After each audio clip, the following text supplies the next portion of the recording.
The markets are quiet. Not calm, not stable, quiet. The kind of quiet that only appears before something breaks. The screens are dark, the charts are frozen, the numbers have stopped moving. Silver is locked at $79.25. No flashing candles, no scrolling tickers, no alerts. It feels peaceful. It feels safe. And that is exactly why it's dangerous. Because silence in financial markets is never neutral. Silence is what comes before the alarm sounds. While families gather for holidays, while traders log off, while the world believes nothing is happening, something very different is unfolding. Behind closed doors, inside glass towers in Lower Manhattan, inside secure conference rooms at the Federal Reserve, inside encrypted calls between banks, exchanges, and regulators. This weekend, emergency meetings are happening. Not scheduled, not announced, not public. Emergency. Not next week, not tomorrow, now. And these meetings are not about speculation. They are not about politics. They are not about rumors. They are happening because silver just moved 10% in a single day. 10%! In a market that is never supposed to move like that. A 10% move in silver isn't noise. It's not volatility.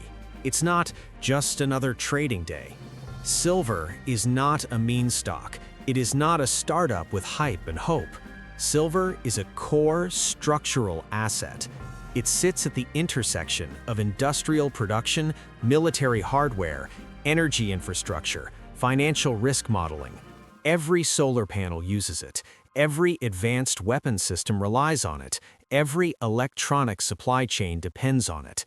And most importantly, every major bank uses silver inside its risk calculations. So when silver moves violently, the impact does not stay contained. It spreads through balance sheets, through collateral agreements, through margin requirements, through clearing systems. A 10% move in silver is not a trading event, it is a solvency event. Here's the truth most people don't understand. Silver is not traded with cash, it is traded with borrowed money. Banks don't put up full capital, hedge funds don't risk their own money, they use leverage. 20 to 1, 30 to 1, sometimes 50 to 1. Leverage creates profits in quiet markets, but leverage becomes a weapon when prices move. Let's simplify the math. At 20 to 1 leverage, a 5% adverse move wipes out 100% of equity. Silver didn't move 5%, it moved 10.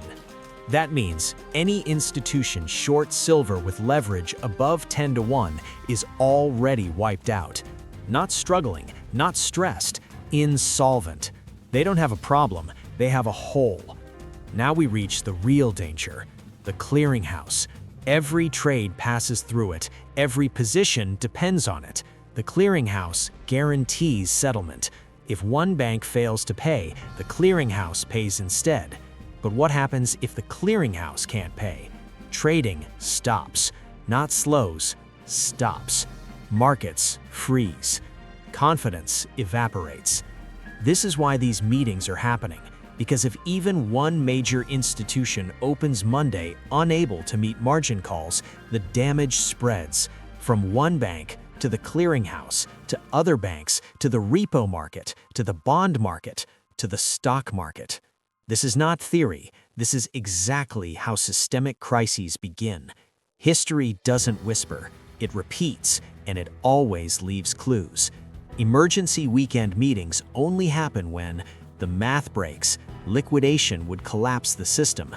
Someone too big to fail is about to fail. We've seen this before. 1980, the Hunt brothers. 1998, long-term capital management. 2008, Bear Stearns. Each time, the story was identical.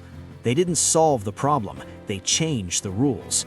And that's exactly what is happening again. When banks lose control, they don't announce it. They intervene. Here are the tools being discussed right now. Tool 1. Margin hikes. Margins can be raised overnight. 50%, 100%, cash-only trading. This forces leveraged traders to sell.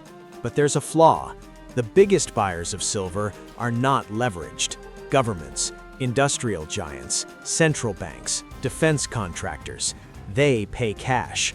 Margin hikes don't stop them. They only crush small traders. Tool 2. Position limits. Exchanges can force position reductions, but capital is global. Limit New York, liquidity moves to London. Limit London, liquidity moves to Shanghai. Limit Shanghai, liquidity goes OTC.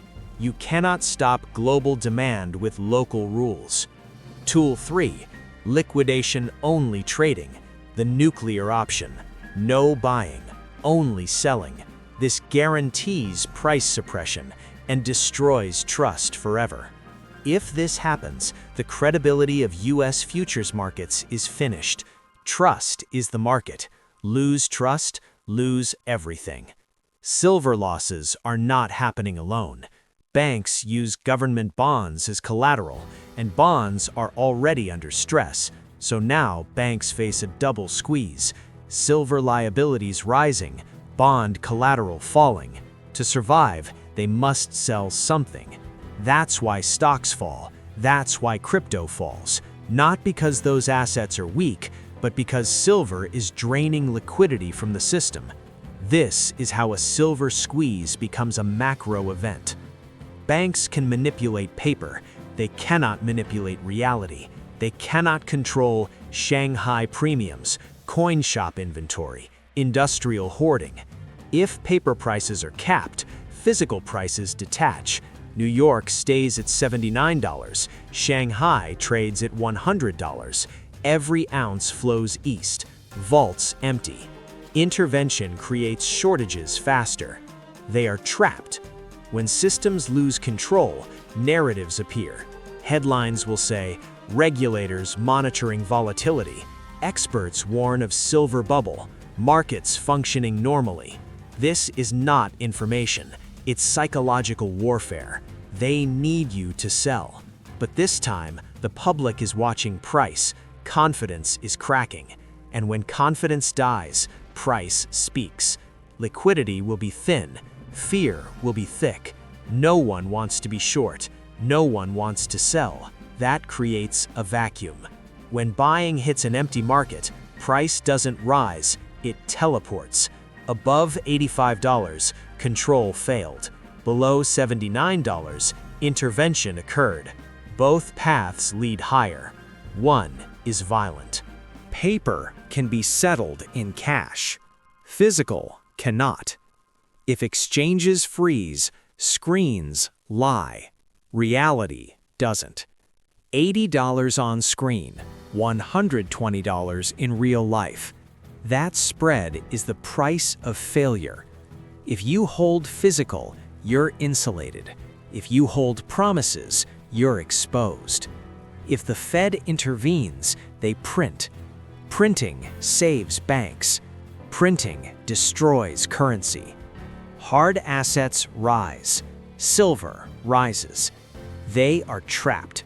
Save the system, silver rises. Let silver rise, system breaks. There is no painless exit. This is no longer about silver.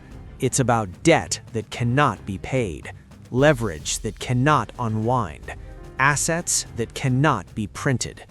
Silver is simply where the pressure broke. Emergency meetings are not strength, they are fear. They mark the moment control slipped. Monday will be volatile, it will be chaotic, it will be emotional. But history is being written. This is the weekend the system blinked, and once a system blinks, it never regains full control.